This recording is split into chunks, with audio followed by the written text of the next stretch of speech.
Hello and welcome to Season 2 of the Art and Fiction Podcast. I'm your host, Carol Cram, a novelist and an avid reader of books inspired by the arts. This episode features Donna DiGiuseppe, author of Lady and Ermine, the story of a woman who painted the Renaissance, listed in the visual arts category on Art in Fiction. Donna is a graduate of the University of California at Berkeley, where she studied humanities with a focus on the Renaissance in northern Italy. She then attended the University of San Francisco School of Law and, after a decade practicing law, left to pursue a Master of Arts in History degree at San Francisco State University, where she wrote her thesis on Renaissance painter Sofonisba Anguissola. Lady and Ermine is her debut novel. Welcome, Donna, to the Art and Fiction Podcast. Thank you, Carol. I'm happy to be here. So, your wonderful debut novel has been described as a vivid portrait of a talented woman who defied the conventions of her times. So, can you tell us more about what the novel is about and who the novel is about? Well, Sofonisba Anguissola was a 16th century painter originally from northern Italy, but her life and travels took her around the Mediterranean, throughout Spain, into southern France, Sicily, Tuscany, up through northern Italy again, and the final tour of her life was down in Sicily. And during her long life, she perfected the art of portraiture, replete with symbolism and beauty and elegance, and is noted in Giorgio Vasari's Lives of the Artists as having invenzione, an adjective Vasari uses to describe one other artist, Michelangelo. So she had an incredibly successful artistic life and an interesting personal life, her travels and what happened in her personal life. So when I was looking for a subject to write about, I was hoping to find that real woman who did something that actually was successful, and Sofonisba fits the bill entirely. She really did have a successful artistic life. Yes, she did, and she's not well known, or she wasn't well known. Now I see her everywhere. But even a year ago, I had never heard of Sofonisba. So how come now she's so much more well known? Well, she's had her own renaissance. 2019, the year that Lady and Ermine was published, it could not have been better timing because Sofonisba really had a renaissance that year. She had been researched by scholars in the 70s, 80s, 90s, and a volume in Italian, Sofonisba Anguissola e le sue sorelle, which was published back in 85 and again in 92, has a register in the back of almost every moment recorded of her life. So her life is incredibly well documented, but mostly it was in academic circles. In 2019, the Prado hosted a major exhibit of her work along with Lavinia Fontana. And it was sort of a culmination of this second wave of imagining of her life, because the first wave of scholarship gripped academia, but the second wave, which Lady and Ermine was a part, was to bring her more to popular consciousness. And the Prado exhibit, which I was fortunate to attend in October, it was absolutely beautiful, and showing her work, the body of her work together, not all of the pieces, but 57 pieces together, was just an incredible effort. And also there's now just a consciousness around female success and agency. The Me Too movement certainly plays a part in that. And even just this sort of very contemporary push now to reconsider people's roles from different perspectives, whether gender, sexuality perspectives, or racial, class perspectives, all sorts of different perspectives than the old school Renaissance portrait that was given. So it's been fun working Sofonisba's story into this contemporary look toward history. Yes, it's interesting how now she and other great artists of the Renaissance and later female artists are now coming to the fore. I missed the Prado exhibit by a few weeks, unfortunately. At the end of the exhibit, when you went through the room with Sofonisba and Lavinia's beautiful work, at the end were some contemporary pieces that give tributes to the two artists. And then outside of that was this schematic of female artists in history, and be amazed how many artists there were. And this schematic was beautifully shown chronologically, but there were female artists in all time, and this this beautiful schematic showed so many of them that there are many stories to be told, and many biographical novels need to be written to tell the story of all of these amazing women painters. And while there were painters, there had to have been writers and other creatives. So then that makes you think, who were the political operatives, perhaps behind the scenes? Who were the people affecting legal cases, perhaps with their persuasive arguments to the people they knew who were influencers? I grew up with a narrative that women were completely kept out of the Renaissance, but maybe women had to find their own agency and avenues for successes that weren't quite, maybe they didn't get told through the meta narrative. And that's why biographical histories can show these perhaps, quote, smaller stories in which women's successes are known. That's been my theory since my work in graduate school for my master's at San Francisco State. It was my working theory for Lady and Erman, and even my projects going forward. And one thing that I saw in Towers of Tuscany was a vision of potential, of what could have been. And if we go and look at that Prado schematic, there will be names on there that fit the character that you were creating from your mind. Because I'm not an art historian, I hadn't known of any women artists in the 14th century. That did not mean they did not exist. I love what you're saying about how they were there. We just didn't know about them. Because, I was also brought up with this idea that, there were no women artists before, Bertha Morisot or something like that. But that's just not true. There's also women composers, women writers, all through history, through the millennia. It's just they were under the radar. We didn't invent smart women, did we? No.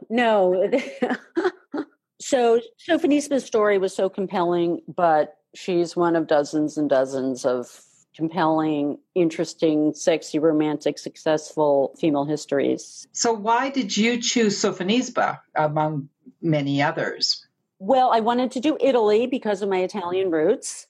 And I'm very happy I made that choice because I decided to do the long approach. I wrote about Sophonisba for my master's thesis. Oh, that's convenient. Yeah, so I went to the places where she lived, and I don't think that was essential for writing her story, but it definitely gave me more of a layered view of where she was and how it looked and helped me to imagine the scenes. Oh, definitely. I really think it's a great idea to travel to where your novels take place. I just think you get a different atmosphere. And just the joy of doing it. And in the process, we reconnected with family that we have in Italy, whom we knew more casually, but now we know we're very close and we have local roots. And it's been a wonderful exploration, weaving our personal history in with the discovery of Sophonisba's personal history. I've thought about maybe a braided story around that, but I'm not sure. If I do something contemporary, I think I want to write about more of a 20th century immigration story.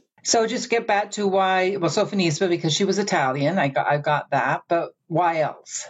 She had a fascinating life. She had a life of her own personal agency, where many of the women we know about from the Renaissance are connected to powerful men. Sophonisba was not. That's not how she got her start. How she got her start was through effort and experience and her hard work at training to be a master painter. She had some local influence in her life.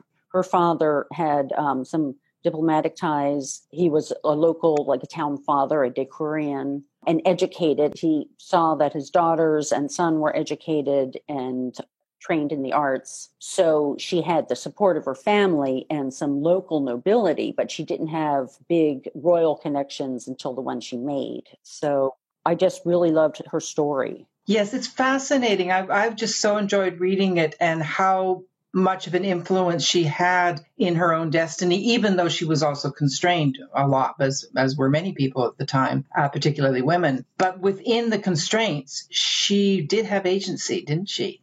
And I don't see as she was particularly constrained either. She did a flight to Egypt, Virgin Mary, that is the most voluptuous, sexy virgin I've ever seen. She did schematics. She did portraiture in all sorts. She did miniatures. She did backgrounds with landscapes. So I don't know of any 20 by 30 foot style panels, but her Madonna dell'Itria is a massive panel and a seascape with the Madonna, with lots of symbolism. I mean, she experimented in all of the different painting forms. I meant she was constrained in that, like, for example, when she was in Spain, she couldn't go home when she wanted to go home. That kind of constraint rather than artistic. But it's really interesting to hear how she was not constrained artistically and just the variety of work that she came up with.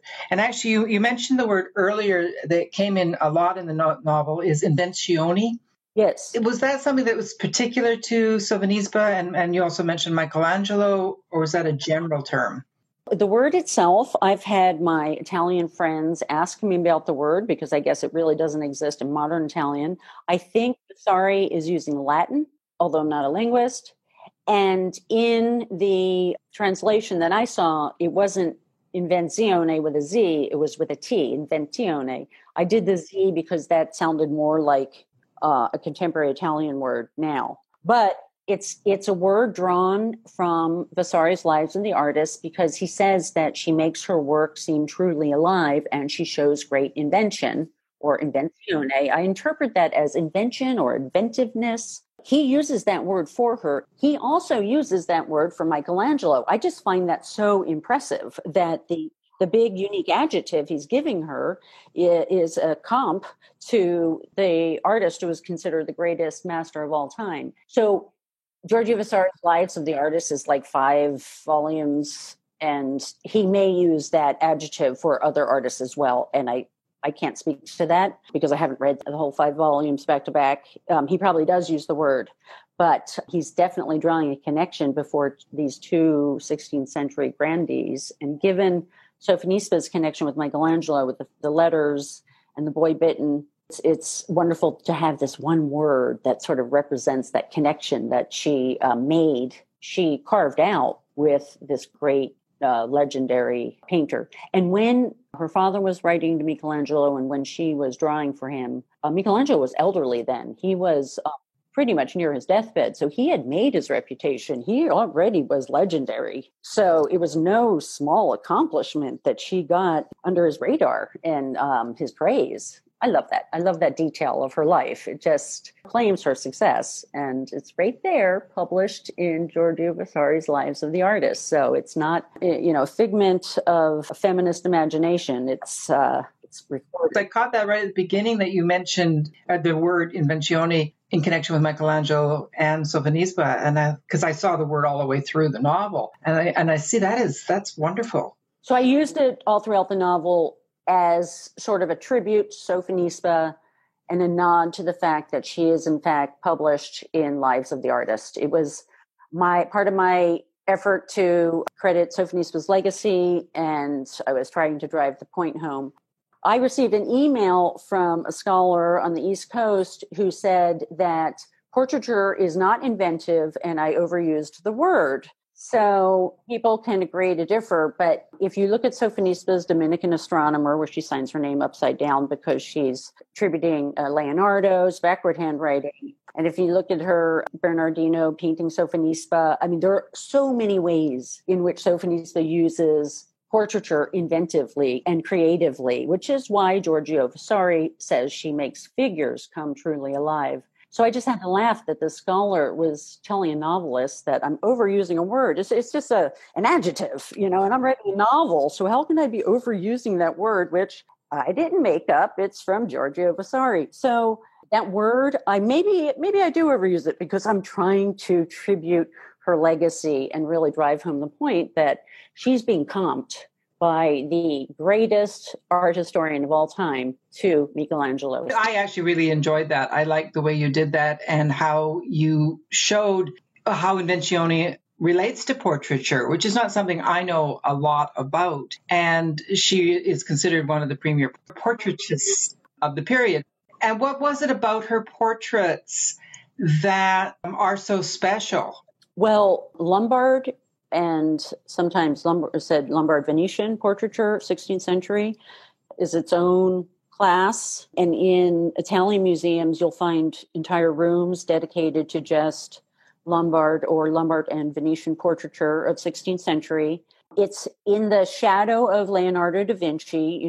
We have Mona Lisa, sort of this intensity of the vision and maybe this ambiguity. But Leonardo his theory was that portraiture was to show the soul. Mona Lisa was begun when Leonardo was in the Milan region. So it's part of the birth of Lombard portraiture was this effort to show the soul through portraiture. If you look at Sofonisba's portrait of a friar at the Terzo Martinengo gallery in Brescia, you can see this intensity of the gaze that absolutely, I mean, in my mind, equals or surpasses the intensity of any portraiture. So you really see how she's trying to show the soul. 14th, 15th century, it's a little more cartoonish. 16th century, they were going for this veritas, this accuracy, while trying to really show something about the psychology of the person through the painting. And then in my mind, 17th, 18th starts to get sort of what I call flowery. They get away from that sort of realistic moment. So 16th century portraiture is really like they're trying to take a snapshot of the person's thoughts and the person's soul. And so that's why it's its own thing. Sofonisba, one thing can be credited to her, professionally speaking, is that she was in the heart of Lombardy, in the heart of the 16th century, mastering the art of this style of portraiture when she gets called to the heart of the Habsburg court in Spain. So she is an exporter of this style into the web that will spread this style throughout Europe and even to North America. So she was not only successful in the painting she did, but the way the veins and the outlets through which her portraiture went. So she actually really influenced Renaissance art, even though there'll be plenty of scholars who would say she's not the top tier artist. They wouldn't put her in the tier of a Caravaggio. Given her travels and the influences she had among official royal circles, her artwork had as lasting an impact. So I like to defend Sofonisba's accomplishments, as you can see, because I've been promoting her for a number of years now. And so I'm a real devotee. Well, I mean, they've got a convert here. I want to see a lot more of her work. And I really enjoyed how, from a novelist perspective, because you're a storyteller, you're taking all this, but you're making a story out of it. And you talk about her struggles with trying to reveal the soul in her portrait of Philip II of Spain, which was just marvelous because she had a hard time with it. And that does really mirror, I really related to that. Of course, I'm a writer, not an artist, but that idea of trying and failing and trying to get it right. You really captured that well. Well, thank you. I mean, there were points in the writing process when I feel like I was channeling Sofonisba's tenacity just to sort of get over the hurdles and when you want to just sort of take it easy or give up or procrastinate. Yeah, I drew on some of the lessons of her work. Yes, it's interesting. I've never actually written a novel about a real person. So what are some of the challenges when you're actually taking someone who really existed and who was actually relatively well known and then getting into her skin? Like how did that work for you, or how did that work out? Reducing the actual facts of a person's life to a novel, you have to take out some elements. The novel ultimately has to be a story and a readable story. And I tried very hard to keep the narrative and the facts of her life factual, but the narrative and sort of the, what is spoken, of course, is imagined. And the narrative of how she wove her successes is largely imagined, but sticking close to the biographical facts that we knew. And you mentioned earlier that her life was really well documented. So what were some of the research materials you had? I'm always fascinated by how people do their research, historical fiction. Well, of course, I went to the places and I scoured through just like the popular culture and the libraries of the places where she was. I looked at Italian archives and I looked at all of her paintings. But for academic sources, I mentioned earlier Sofonisba Anguissola e le sue sorelle. It's in Italian. And then the work of Maria Cuscia. She has a fabulous volume on Sanchez Coelho. And it has charts and charts comparing all of the portraiture and the artists. And it's so well indexed that between those two volumes, I drew most of my research. At the end of the catalog, Sophonisba Anguissola e le sue sorelle is this register that gives the legal, financial, and diplomacy documents of her long entire life. It's very well detailed. So there actually is just a huge treasure trove of information on Sophonisba. Most of my effort was put toward translating the Italian and the Spanish, although it'd be easier now because I didn't have Google Translate back when I was working on it. So obviously you speak Italian and Spanish. I'm proficient in Italian. Spanish, I labored over it with a dictionary and the help of friends. And there are lots of secondary sources on Sophonisba as well. And I also researched the other actors in her life, the people at the Habsburg court, the people in Rome and Milan and Tuscany. And I think I over-researched. In fact, my first draft was 720 pages long. Oh, my goodness. And I then had to spend a lot of time whittling it down to a readable size. But all of that was great background for my ultimate project, which is making a film version, envisioning her life through the novel, re-envisioning her life as I presented her case through my book tour. I feel I've lived her life and I have seen it. I spent my 2020 coronavirus lockdown time writing a feature film screenplay based on Lady and Ermine. And then in 2021 have written the pilot to a miniseries based on Lady and Ermine. Oh, congratulations. So what's happening with that? Is that, have you got someone that's going to produce it? What's happening with that is I'm now in a wonderful conversation with somebody who is very excited about the project. Very early stages. Good for you. Well, it's such a fantastic story. And of course, she's becoming better known that it's a natural. Gosh, I wish you luck with that. I hope that gets made because Thank you. It's very exciting. And the other thing that makes her story and your novel so interesting is the period in European history. This is a really fraught period, isn't it? The 1560s, 70s.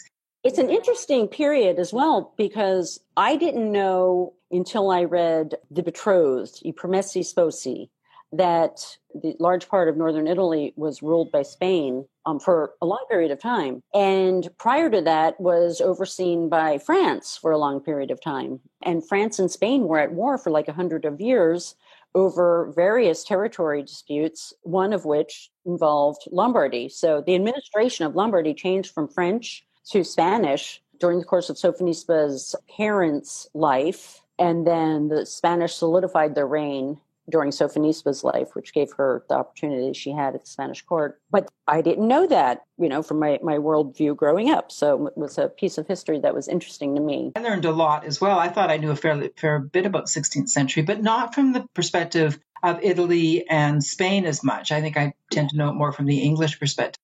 Exactly. That was actually another theme because we as Americans do pretty much take our European history from British perspective. Like Henry VIII is always the protagonist and the Spanish ambassador is always the antagonist in the films we see. So in this, the Spanish ambassador is the diplomat and the English are the... Yes, well, and Philip II is central to it, whereas in the English history, I tend to know, he's like the husband of Mary Tudor and, don't hear much about him and he's sort of gone. But he was huge. I mean, he was incredibly influential in the 16th century, wasn't he? I didn't really realize as much until I read your novel. Right. And it was actually, in many ways, the death of Mary Tudor that launches Sophonisba. Philip needs a new wife and he ends up marrying Isabel de Valois and Sophonisba's in Isabel's court. So for a lot of the novel, Elizabeth I would have been on the throne, I presume. Sophonisba and Elizabeth were almost contemporary. Sophonisba was born around 1535. Well, we don't know for sure when she was born. And Elizabeth, I think, is born 1533. And then Elizabeth dies 1601 or 1602, and Sophonisba dies in 1625. I love the little fact that Sophonisba was born 30 years before Shakespeare and then outlives him by like 20 years. It's such a great period. Oh my goodness. And they had the Spanish Armada in 1588, and that was about the only part I knew about the Spanish, was from the point of view of how the English fought them in the Spanish Armada. And of course the conquistadors and all of that, which you do bring in there as well, a little bit about the New World. So it's fascinating. The combination is really well done between Sophonisba's very personal story and her own anguishes with, deaths in her family and all of that kind of thing, and her artistic imaginings or her artistic struggles on the canvas of the history. Makes it a really compelling novel.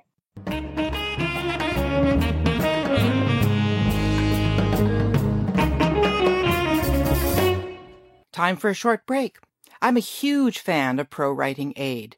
Described as a grammar checker, style editor, and writing mentor in one package, Pro Writing Aid helps you be a better writer.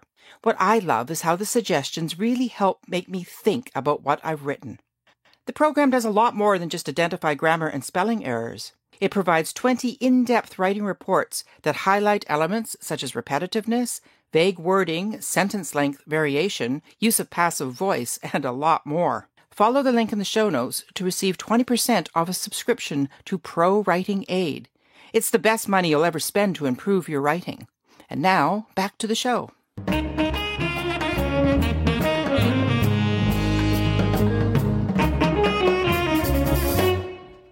I think this would be a good time if you could do a short reading for us. I think I'd like to just start from the beginning. Okay. Chapter 1 is called Prince's Parade, Cremona, Lombardy, Italy, September 21, 1549. Sophonisba was alone in cavernous San Sigismondo. As the other parishioners mingled outside after Mass, sweating in their finery, their velvets and satins embroidered with silver and gold, Sophonisba remained in front of the high altar, transfixed by one tiny face that radiated back at her amid the clusters of angels and patrons that hovered around it. With large pleading eyes, Saint Daria seemed to cry out to Sophonisba. Sophonisba had studied this painting, Giulio Campi's Virgin in Glory, her entire life. Indeed, it was almost as old as she, 6 years away from 20. But this morning, the eyes taunted her, beseeching her, no, daring her. "Sophie, there you are," her father's deep voice startled her. "I've been looking for you." "Father, you see her face?" Sophonisba stretched an arm toward the painting, exposing a tiny leather bag. Her father had given her this bag to use as an art kit. He even allowed her to use it during Mass, concealed under her wrap. Amilcare smiled despite his impatience. Mass had an effect on Sophonisba. She often lost herself in a world of invenzione as she studied the paintings around her, while Father Patrizio mumbled in Latin, his back to the congregation. "Father, of all these swirling figures, what moves me is one face, there on the left." She pointed beyond the mountainous Madonna to a small figure. "You see St. Daria peeking out from the foreground? I feel like she's communicating to me alone." Sophonisba glanced at her father, her enormous eyes glistening from her moon-like face. "I don't mean to sound disrespectful." Amilcare had a hand in commissioning most of the church's paintings, one of his duties as a local decurion. Instead of focusing on Campi's painting, Amilcare's gaze went to his daughter's blackened fingernails, and he recalled an event earlier that week. He and some fellow decurions had gathered at his shop on the town square to discuss arrangements for today's visit from the Spanish prince. Sophonisba rushed past them on her way home from Master Campi's studio, a rolled-up canvas under her right arm, paintbrushes clutched in her left hand. "Amilcare, there's your Sophie," one of the decurions said. Amilcare simply nodded. "My friend," the man persisted, "how can you let the girl parade through town like that? Aren't you afraid of discouraging suitors?" "I only want what any father wants, a better life for my children," Amilcare said quietly. "And you think the girl will prosper more pretending to be Leonardo da Vinci than through an advantageous marriage?" Amilcare shrugged off the comment, accustomed to townspeople frowning on his decision to permit his eldest daughter and her sister to study in Master Campi's studio, a studio full of men of lower rank, men not related to her, men who might forego their shirts when the temperature rose. Amilcare had encouraged all his daughter's talents as if trying to prove himself. He might be a member of the nobility now, albeit lower nobility, and a respected Decorian, but his past spurred him to promote the family name relentlessly.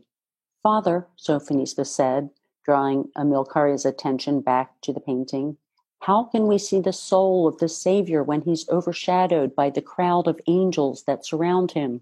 That face of St. Daria grips me more than all the rest. Amilcare smiled affectionately at his earnest daughter. Her ambitions rivaled his own. Sophie, the prince will arrive shortly. I must meet the Decorians. Go home with your mother and sisters and make ready for the parade. Oh, thank you. That's wonderful. I remember that opening and how she was looking at the painting. And, it's just like what you think a painter would think. So I'd like to also talk a little bit about writing in general. One of the goals of the Art and Fiction podcast is to inspire other authors. What's one thing you learned from writing the novel that you didn't know before? This may seem obvious, but I learned that one, can do it. In my prior life, I was a lawyer. And in that capacity, I learned to take facts and use them to craft a narrative to persuasive effect. I realized it was pretty much what I would do with a novel, a historical novel. I would take the historical facts and then, in my imagination, craft narrative to use the historical facts for some persuasion, some story. So I realized my legal skills were transferable, or at least my style of writing was transferable. And then I learned that I really need to love my subject. In order to have the wherewithal and the tenacity to stick with a piece, especially a novel, you better love your subject because you're going to be married to it for a period of time. And that may seem obvious, but it is just so important, especially there might be temptation to do popular subjects or celebrity subjects in the interest of your book getting noticed, but you really have to love your subject, and that should be the first calling. And I had a mission behind what I was trying to do because I was trying to insert a woman into history, help insert, among many other people, help and push Sophonisba further into history. So that mission helped fuel the tenacity I needed to finish the piece. What I really love is the advice about you have to love your subject, because it takes a long time to write an historical novel. How long did it take to write Lady in Ermine? So I would say it took 2.5 years for the first pass, and that was the 720-page draft. And then it took another couple of years to winnow it down to the final product.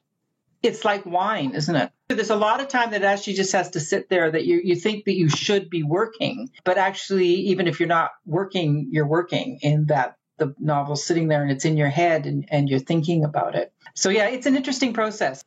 My next novel, I have written in my head, and I think it's going to go incredibly quickly because it's based on the life of Isabelle de Valois, and it's just a different perspective on Lady in Ermine. So I'm going to see how quickly I can write this. I actually want to see if I can write this by September. Actually, that's great for that novel because, yes, you've already got a lot of your research done. So the next novel is going to be about Isabelle of Valois, who was the third wife of Philip II and plays a huge role, of course, in Lady in Ermine. She seems to be quite a fascinating character as well.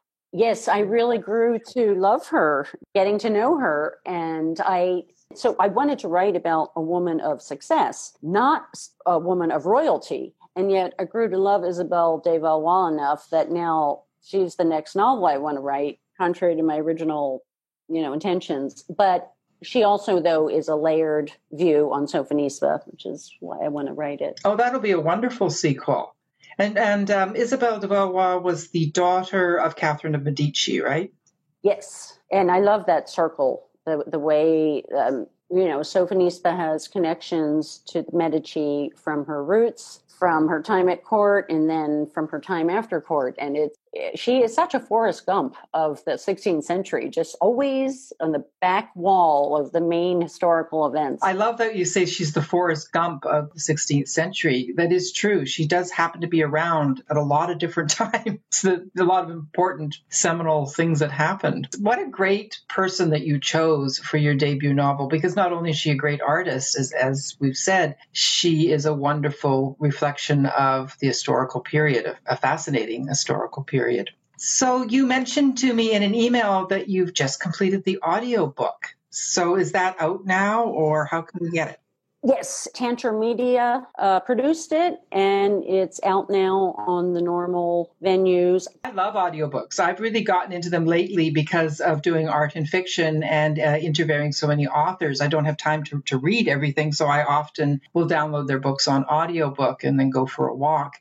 So anything else that you'd like to share about the writing of Lady and Ermine or writing in general? As to Lady and Ermine in particular, through my travels I was able to meet Althea Nicotra, who is a researcher of the life of Sophonisba out of Catania, Sicily. And he has been responsible for a lot of Sophonisba discoveries. I've documented a lot of that on my website. And I'm really grateful to Althea Nicotra for bringing me into the circle. And through Althea, I was able to meet and befriend Ferrante Anguissola and the Anguissola family, and it was really an honor to get to go to the Prado exhibit with them and see Sophonisba's paintings with Ferrante. And back in 2009, I was able to present in Palermo, Sicily with Maria Cuscia, and that was a real honor because her work on Sophonisba is outstanding. So those three, Alfio, Ferrante, and Maria Cuscia, were just so formative in my research. I'm really grateful for their help. Finding a mentor along the way is really a gift. It is. And I found as well that experts in whatever area you're writing in are so important and also so incredibly helpful. I found that when I've consulted with people, they've been amazing. They really kind of go out of their way to help flesh things out for me from an historical perspective. And it sounds like you had that same experience. Sophonisba's paintings were incorrectly attributed to men. And now, of course, it's becoming clear that they were done by her. How do they know that? Various attributions are disputed still. Lady and Ermine itself, for many years, was attributed to El Greco. And I have a long blog on that on sophonisba.net about why I think it couldn't be El Greco and why many, many scholars think it couldn't be El Greco. And then on the eve of the Prado exhibit, October 2019, the press in Madrid announced that the attribution was changed. It was no longer attributed to El Greco, but neither did they attribute it to Sophonisba. They attributed it to her competition at court, Sanchez Coello. So I've written about that. I don't believe that's possible either on the chronology, their personal chronologies, and that's where knowing their biographies helps. But officially, the Prado attributes the exhibit, and the Glasgow Museum, which owns it, attributes it now to Coello. Her drawing from Michelangelo has been attributed at points to Michelangelo.